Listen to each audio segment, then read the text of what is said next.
At one point in time, not too long ago, the Uncharted series was considered the pinnacle of action-adventure games during the early 2010s, with plenty of games embracing its realistic graphics, cover-based shooting, and environmental design. While new franchises have come and gone since Uncharted initially showed up back in 2007, it still remains an iconic series from the past 15 years.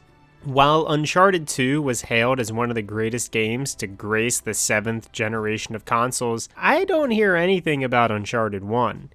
Even at the time, I remember hearing about BioShock, Assassin's Creed, Halo 3, and Portal.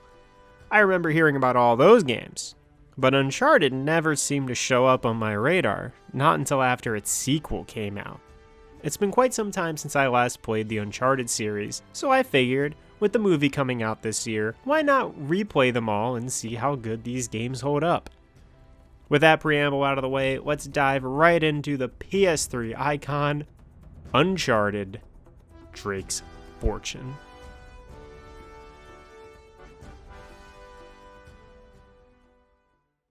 Uncharted opens pretty quickly with our camerawoman/host Elena Fisher announcing the salvaging of the coffin of Francis Drake, an explorer who I've never heard of until playing Uncharted. But Drake had supposedly died mysteriously, and what do you know, Elena's guide, Nathan Drake, the self-proclaimed descendant of Francis Drake, has led Elena to the exact coordinates of where the explorer's coffin resides. After raising the coffin from the deep, it turns out that inside wasn't the corpse of Francis Drake, but a journal detailing where a lost treasure might be found. Right afterwards, Elena and Nathan Drake are shot at by pirates until Nate's longtime friend and partner, Victor Sully Sullivan, shows up just in time to rescue the two. Now, I'm not going to go beat by beat and cover every granular detail in the game, but I do want to set up these characters as they're kind of the main focus of the game. Nathan and Sully decide to ditch Elena at a port and take off to go find the lost treasure that Francis Drake's journal hinted at. El Dorado. So Nate and Sully end up at these jungle ruins and go exploring for the treasure. And even though we're at the very start of the game, it's here where we see pretty much everything that Uncharted: Drake's Fortune has to show us. Jungle, ruins, hopping around. Is this platforming? Pause. Time out. Shut up. Quick question. Is what you do in Uncharted considered platforming? Hold on, give me a second.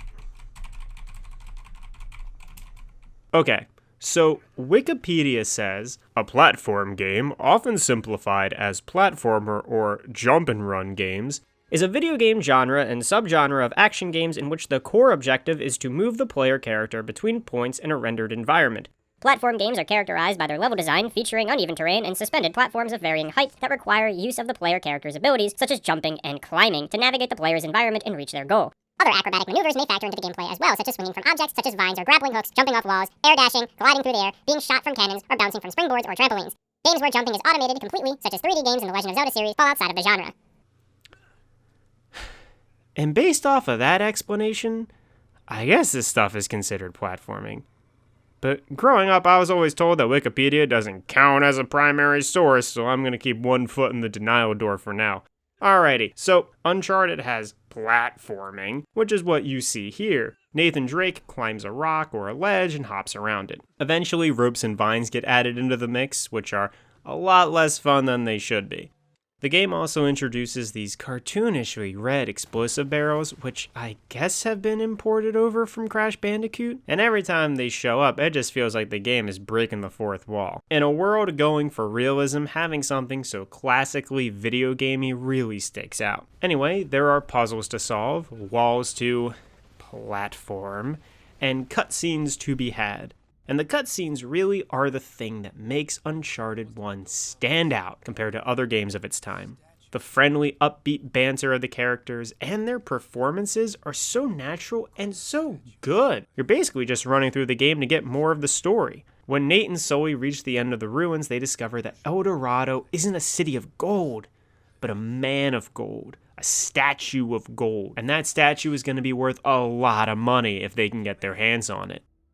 Unfortunately for them, though, the statue was taken away centuries ago before the two ever showed up. Following the trail of the missing statue through the jungle, the two come across a wrecked German U-boat in the middle of the jungle. Nate finds his way inside the Nazi craft and finds a map and a location to where El Dorado was taken. Before Nate and Sully can celebrate, in a scene extremely reminiscent of Raiders of the Lost Ark, a crime lord treasure hunter, Gabriel Roman, shows up holding Sully hostage, claiming that Sully was in debt to him and it was time to collect. Roman shoots Sully and Drake escapes, leaving his friend's corpse behind. While running from Roman's mercenaries, Drake runs into Elena, who had followed them into the jungle. The two escape and head to the island marked as the home of El Dorado. Their plane is shot down as soon as they show up, and they both parachute out but are separated. And it's here on this jungle island in the Pacific Ocean where the rest of the game takes place. While the gunplay is introduced in the previous chapter, the island is where it becomes a frequent occurrence. The actual action of this action-adventure game is that of a third-person cover-based shooter. It's been a while since this stuff was popular, so just like a quick refresher to explain to those of you who may have forgotten, a third-person cover-based shooter is a game that is in the third person where you crouch behind cover and then lean out to shoot at enemies. It became an incredibly popular style of video game in the early 2000s and in the 2010s, due to no small part of Uncharted. In this game, you have a melee button that I think I may have pressed 3 or 4 times throughout the entire playthrough. You got grenades and 2 weapon slots. You can carry 1 sidearm gun and 1 main gun. The gunplay isn't the worst thing ever. It's tolerable, but going back to Uncharted after playing so many other games with much better gunplay, it feels like it would be a barrier for newer folks to get into. For the most part, you're hoping to just headshot enemies as soon as you see them, and if you don't, you then hide behind cover until fate decides to have the enemies pop their heads up for you to then headshot them. There aren't that many guns. There's an assault rifle or 2 shotguns, 2 pistols, a revolver, an Uzi, a grenade launcher, and a sniper later down the road. The pistol does just fine on its own, but it doesn't hurt to have a backup weapon. The problem here is that all the weapons kind of just feel the same, and the core gameplay never really changes. And the environments you fight the enemies in don't really change. They're all just rooms with waist-high cover and maybe a staircase or something. And that makes all the gunfights feel really homogeneous. I would say that the combat is probably the worst aspect of Uncharted. I would say that, but we haven't gotten to the vehicle section yet. But no reason to rush there so soon. We get to see Elena scoping out the island, filming whatever she can for her TV show, and Drake fighting off the goons and Roman's employment until he is eventually captured. And in walks Eddie Raja, a mercenary leader who has had a few run-ins with Drake in the past. The two start sassing one another a little bit, and then Elena busts Nate out of captivity. And now we can talk about the vehicle sections. This is an on-rails shooting segment of the game where you get an infinite ammo grenade launcher and have to shoot at an ever-encroaching caravan of pursuing vehicles. It's not bad, but it's not good either. It's just really boilerplate stuff. The most fun part about this is just having Nathan Drake and Elena Fisher talk to each other, and also some of the quips and banter between Eddie Raja and Nate are pretty fun also. The interactions between the characters in Uncharted are really good. They basically feel natural. More adventure-related movies would have quips and goofs similar to what you find in Uncharted. I really like the writing in this game, and the actors do a great job delivering the script. Nathan Drake is a lovable, confident goof who just so happens to be incredibly knowledgeable about history and relics of older times. His default state is upbeat and charismatic, and he only breaks away from that demeanor in the most serious of circumstances. Elena Fisher is about as upbeat as Drake is, with most of her personality being wonder and enthusiasm to keep exploring the island, if not for her story, then for her own curiosity. And Sully is a greedy treasure hunter with a heart of gold. He's an old man still in the game, and his skepticism and lack of interest in history bounces off of Drake's really well. The dynamic between the 3 main characters is way better than a game in 2007 had any right to be. I'm focusing on the characters because the characters are what make Uncharted a good video game. The gameplay isn't great, and the story alone isn't very memorable. A group of treasure hunter explorers have to fight their way through an island of goons to stop an evil crime guy from stealing something valuable. The plot is fine enough, but it's really the main cast that keeps you wanting to experience more of the game. And now I say trio because it turns out Sully isn't dead.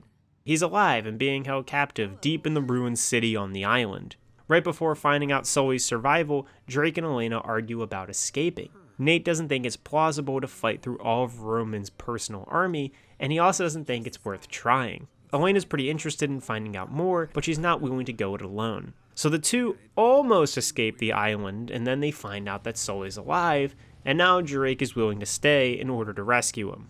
And now is as good a time as ever to talk about the other vehicle sections of the game. These jet ski ones. A long story short, they're not fun. A long story long, controlling them is miserable since it only has 2 modes, go really fast and not going at all. And in one chapter, the jet ski has Elena using a grenade launcher, which isn't the worst thing, but you gotta shoot enemies and also gotta shoot the returning red explosive barrels. The second jet ski section has her using a pistol, which just makes shooting the enemies more tedious. This is, by and large, the most video game feeling section of the whole game. It's pretty ridiculous to just have a bunch of bad guys dropping explosive barrels down a river in hopes of blowing up Nathan Drake on a jet ski. It's weird, it's out of place, and it's not fun. After that, the two make their way to the heart of a ruined city and rescue Sully, who survived and had been leading Roman on a wild goose chase in hopes of stalling him long enough for Nate to show up. The three solve some puzzles and go hunting for the treasure. Sully gets separated from Nathan and Elena, and the two end up in catacombs fighting off against Eddie Raja and his goons. In a brief respite, the two come across the skeleton of Francis Drake. Nathan Drake isn't very impressed with the legacy the old explorer had left behind, and so Nate decides to leave the ring around his neck on the corpse of its original owner. But just then, it turns out that there are actual monsters lurking on the island, and they've killed off any of Eddie's men that weren't already slain by Nathan Drake. These monsters are actually pretty cool. I remembered them being a lot more intimidating than they are now, and they don't take that many bullets to take down. They are not like bullet sponges, but one shotgun blast is more than enough to deal with them. That doesn't make them as intimidating as maybe they should be. It turns out that the Nazis had actually found and followed the same clues that Nate did, and they made their way to the island and set up shop, as Nazis do. In a very Raiders vibe, Nate goes through the abandoned German lab, and this level is kind of cool. It's a little creepy, but it turns out that El Dorado is cursed, and it turns people into the monsters that are on the island. Roman shows up and kidnaps Elena, and now you gotta fight through Roman's men and also the monsters. And this is some classic, both sides don't really fight each other, even though they're supposed to. Instead, they just team up to fight against you. Whatever, you get through that section, and Drake goes and gets Sully, and they go after Roman, who had found out where the Nazis had kept El Dorado. So Roman has had a right-hand man this entire time, Navarro. I haven't mentioned Navarro up until now, mainly because he hasn't done anything until now. And to be honest, neither has Roman. Eddie Raja is probably the villain with the most personality out of the three, but none of the antagonists are really that memorable or engaging. Roman gets the most dialogue and is ripped right out of Indiana Jones, so he's got some pretty big 80s villain air about him. And that's kinda it. Anyway, Navarro tricks Roman into opening up El Dorado, which poisons Roman, and then Navarro just shoots him and takes control of the remaining mercenaries. He takes Elena as hostage, and then he has the golden coffin flown away as the island's monsters begin attacking. Nate goes after Navarro, and they crash into a ship on the ocean, and it's here where you get the final fight. You gotta do some cover-based shooting to shoot out Navarro's guards, which causes Navarro to flee to the next area, win a few shootouts, and then it's time for the one-on-one, which is also just hiding behind cover for a few seconds and then punching Navarro. It is a really bad boss fight, if you want to even call it a boss fight. The game ends with Navarro being tied to the El Dorado and sinking to the bottom of the Pacific Ocean. Drake meets up with Elena, and then Sully shows up with a small boat full of treasure, and the three set off, end of the sunset, credits. So I know I said I wasn't going to go beat by beat through the story, and then I went beat by beat through the story. The thing is, there isn't really a lot to Uncharted outside of its story. The platforming, the what Wikipedia defines as platforming, is not good. It's kind of whatever. The combat is very generic cover-based shooting. I mean, there are only like a couple different enemy models, and they only vary between Skinny Guy 1, Skinny Guy 2, a buff guy, armored guy, guy with a floppy hat, and they all die to headshots anyway. The monsters are better. They're only around for a little bit, which I actually kind of like. They don't overstay their welcome. And yeah, the story is good, and the characters are amazing. I think Uncharted is mainly sold on two things. One I've already talked about, and that's the characters. The performances are unbelievably good, and just watching them talk and goof around on screen is enough to motivate me to keep playing, just so I can see more of them. And the other big factor of Uncharted is the graphics. I haven't talked about it before, but yeah, the graphics look real good for a PS3 game. I am playing on the PS4 collection, which has updated some stuff, but even now, like, the water effects look great, the models look great, the expressions are all good, and I remember what the game is like on PS3. It's a good-looking video game. Uncharted's always been sort of like a benchmark for console games, and it just looks really good. Definitely, everything here looks solid and really ahead of its time. Actually, while I'm talking about the visuals, I might as well talk about the audio. The audio in this game is real good. The sound effects and music stings are great, and the background soundtrack is out of this world. Listen to that main theme. I mean, not here. Come on, I want to keep this thing monetized, but go somewhere else and hear it. It's not as good as some of the other adventure themes, like that of Pirates of the Caribbean or Indiana Jones, but Uncharted comes pretty close. Overall, though, I really like this music and the sound design of the game. A thing I couldn't find a good place to fit in is that because I am playing this on the PS4 version, that there are no tilt controls. And yeah, if you don't remember, Uncharted 1 had this weird little balancing system that when you walked on narrow walkways or beams or whatever, you had to balance yourself by tilting the PS3 controller. I'm glad that shit isn't in the updated version of the game, because that gimmick was real unnecessary. Another thing that I want to talk about, and I'll talk more about it in Uncharted 2, is that Nathan Drake kills a lot of people in these games. I'm willing to accept it to some degree that, I'm playing a video game and this is just what combat is, you shooting and killing dudes, but hot damn is it weird to see that I've killed over 1,000 people in a playthrough. Again, you kill a lot of people in this game, and sure, they make them bad mercenary people and eventually, bioweapon traders? Still, though, I think the game would have been better with more platforming and talky segments than with more combat. I mean, neither is great, but at least while platforming, things make more sense. These characters being lighthearted and upbeat make more sense. But because Naughty Dog doesn't trust the game to be enjoyed without constant gunfights, it means Roman's men will just be everywhere. Sometimes to the game's detriment. Right after the trio find the secret entrance to the catacombs, they even remark how Roman's men do not know about the area they just discovered. And yet, you go through a little bit of the catacombs, and what do we find? Roman's men, because it's time to have a shootout. It's weird to have so many gunfights against like the same 3 enemy models over and over again, and it's weird to have a game aiming for realism, or at least like adventure movie realism, and in the same game kill over 1,000 people. In the end, I don't think killing bad guys in video games is a bad thing. I just think maybe having less goons and making them, more memorable. So the firefights just aren't the same cover-based shootouts in empty rooms over and over again. I think that would be an improvement. I don't really know. It's just weird when you think about it. And on that note, it's wrap-up time. Overall, the first Uncharted game isn't that bad. It's very 5 out of 10, very middle of the road. And because of that, it's also very forgettable. What you see in the second chapter is what you get for the rest of the game. You got jungle, you got ruins, you got faceless enemies shooting at you behind cover while you get behind cover and then shoot them right back. And in between those shootouts, you hop around the environment and occasionally solve some puzzles. The conversations had between Nathan Drake, Sully, and Elena are good. They're fun and written like they would be in an adventure movie. And the tone and feeling of the game is adventurous. But honestly though, you can live your whole life never playing Uncharted 1 and you wouldn't be missing anything.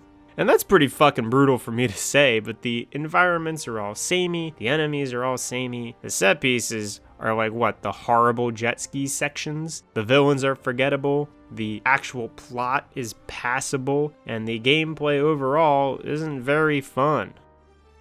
Does Uncharted 1 hold up? For a game most people don't remember as fondly as some other entries in the series, I guess it's fine. I mean, I had fun with it, but I had more fun watching it than I did playing it. Yeah, I guess I would recommend the cutscenes over the game. With this lukewarm taste in my mouth after finishing the first adventure of Nathan Drake, I kind of wonder how well the sequel holds up, and if it's still that 10 out of 10 masterpiece people were raving about way back when. Well, that about does it. Thank you so much for watching. Have a good one, and take it easy.